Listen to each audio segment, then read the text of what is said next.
Hello दोस्तों, आप लोगों के एग्ज़ाम पास में ही आने वाले हैं और मैं आप लोगों को फॉस्फोरस के बारे में बता रही हूँ। इसको भी अच्छे से पढ़िएगा। इससे पहले की वीडियो मैंने आपको कैल्शियम के बारे में बताया था और खनिज लवण कितने प्रकार के होते हैं, मैक्रो माइक्रो, इनके बारे में बताया था। अगर वो वीडियो नहीं देखी हो तो वो प्लीज़ ज़रूर देख लें और उस पर लाइक, कमेंट और सब्सक्राइब ज़रूर करें। और ये भी जिन्होंने अभी तक सब्सक्राइब नहीं किया है वो ज़रूर करें और लाइक, कमेंट, शेयर भी करें। तो हम बात करते हैं आज फॉस्फोरस की। फॉस्फोरस एक आवश्यक खनिज है जो हमारे शरीर में कई महत्वपूर्ण कार्यों में भूमिका निभाता है। ये हड्डियों और दांतों के निर्माण के लिए और उसके रखरखाव के लिए आवश्यक है और ये ऊर्जा उत्पादन, मांसपेशियों, कार, तंत्रिका कार्य को भी बनाए रखता है।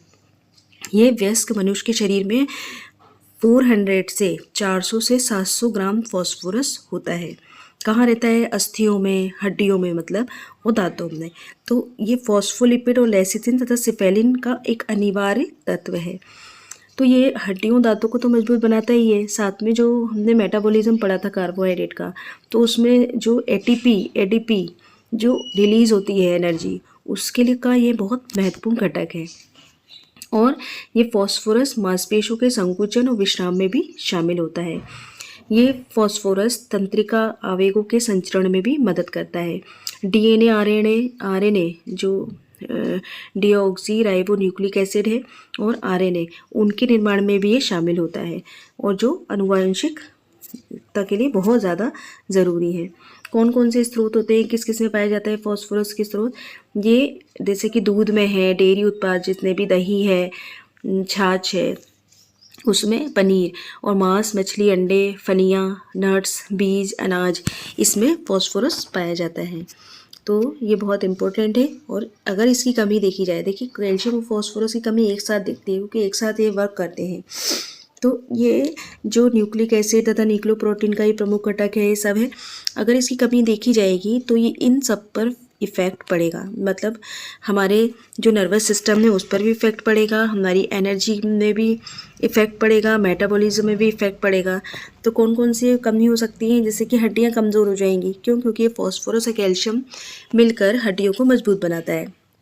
अगर इसकी कमी हो जाएगी तो हड्डियाँ कमज़ोर होंगी, मांसपेशियों में कमज़ोरी हो जाएगी, भूख में कमी, थकान, चिड़चिड़ापन, ये सब देखा जाता है।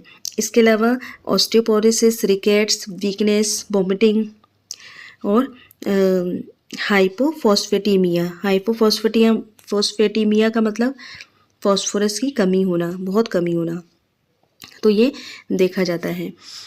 इसकी दैनिक आवश्यकता क्या है? जो अभी 24 में जो RD आया है उसके अकॉर्डिंग है, एडल्ट मेन और वुमेन में 600 मिलीग्राम पर डे की ज़रूरत होती है। प्रेग्नेंट वुमेन के लिए 600 मिलीग्राम पर डे की, लैक्टेटिंग वुमेन के लिए 750, पोस्ट मेनोपॉजल वुमेन के लिए 750, इन्फेंट के लिए 0 से 6 मंथ और 6 to 12 मंथ के लिए 200 मिलीग्राम पर डे, चिल्ड्रन के लिए 1 से 3 ईयर्स में 300, 4 to 6 ईयर्स में 350 और 6 to 9 ईयर्स में 400, इतने मिलीग्राम की ज़रूरत पड़ती है। बॉयज़ में 10 to 12 ईयर्स में 500, 13 to 15 ईयर्स में 600 और 16 to 18 ईयर्स में 600 मिलीग्राम पर डे फॉस्फोरस की ज़रूरत पड़ती है। गर्ल्स में 10 to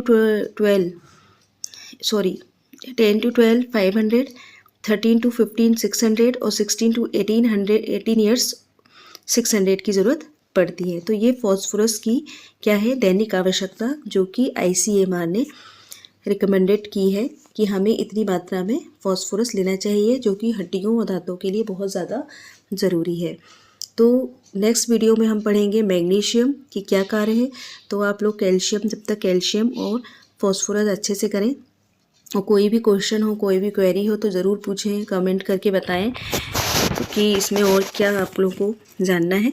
तो thank you so much. Like, subscribe तो बनता ही है, वो ज़रूर करें। Thank you.